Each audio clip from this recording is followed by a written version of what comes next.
As part of weapons development program, North Korea has been conducting regular missile tests. Since the beginning of the year, hypersonic, short-range, intermediate-range, and long-range ballistic missiles have all been tested. According to South Korea, the latest test launch was the ICBM, which has heightened tensions with the Biden administration. According to Japan's defense ministry, the reported ICBM traveled to a height of 6,000 kilometers, 3,728 miles, and a distance of 1,080 kilometers, 671 miles, in 71 minutes, before splashing down in waters off Japan's western coast on Thursday. With this launch, marked the end of a self-imposed suspension on nuclear and ICBM testing, announced by the country's leader, Kim Jong-un, prior to beginning talks with President Donald Trump in 2018. Following Mr. Kim's announcement of the suspension, Mr. Trump stated that there was no longer a nuclear danger from North Korea, anticipating that his unusual relationship with Mr. Kim would drive the country to abandon weapons that could threaten the United States. Analysts believe this test could be North Korea's longest-range missile launched to date, surpassing its previous ICBM launch in November 2017. According to Japan's Vice Defense Minister, Makoto Iniki, the missile's altitude suggests it is a new type of ICBM that indicate North Korea is getting closer to creating missiles capable of striking the United States. North Korean state media later appeared to confirm Oniki's assessment, announcing the launch of a Hwasong-17 missile, the country's newest ICBM type. The US joined allies, South Korea and Japan, strongly condemned the launch and described North Korea's launch of a new intercontinental ballistic missile as a brazen violation of the United Nations Security Council resolutions that needlessly escalates tensions and risks destabilizing the security situation in the region. South Korean officials predicted that North Korea would conceal a test launch of a new ICBM as a space satellite launch.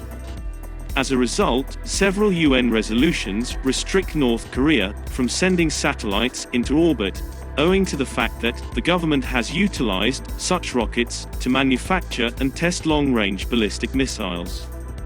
North Korea, on the other hand, has argued that it is its sovereign right to put satellites into orbit.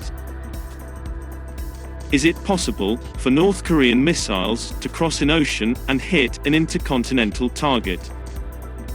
North Korea's Hwasong-14 missile has an 8,000-kilometer range, but other studies suggest it may go as far as 10,000 kilometers. If fired on a maximum trajectory, it is capable of reaching New York. Its Hwasong-15 missile is believed to have a range of 13,000 kilometers, allowing it to strike anywhere in the United States. It also launched its Hwasong-12 intermediate-range ballistic missile over Japan, threatening an enveloping strike on the U.S. territory of Guam. According to Lee Byung-chul, a nuclear proliferation expert in Seoul, whether the country has mastered the so-called re-entry technologies, which are needed to protect the nuclear warhead from the intense heat and friction as the ICBM crashes through the Earth's atmosphere.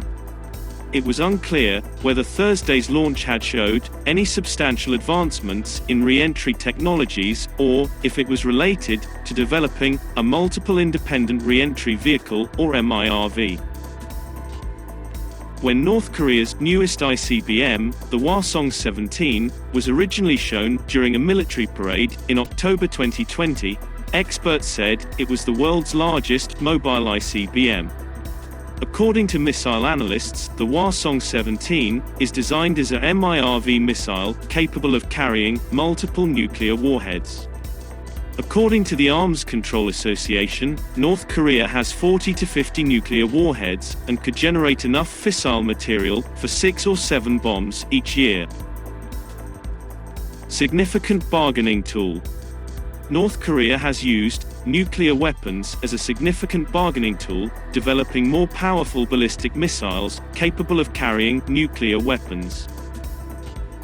Even while it develops this deterrent, North Korea has been willing to negotiate about its nuclear program. The negotiations not only buy time, but they also spell out what the international community could offer if Pyongyang chose to give up its nuclear weapons.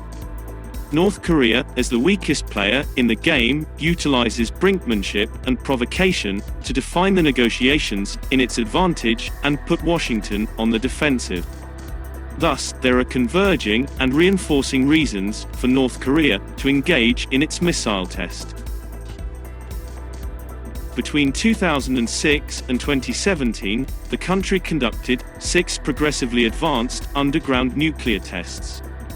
North Korea also possesses thousands of tons of chemical and biological weapons agents, which it can launch via its rockets. However, there is nothing the US and South Korea can do to punish North Korea.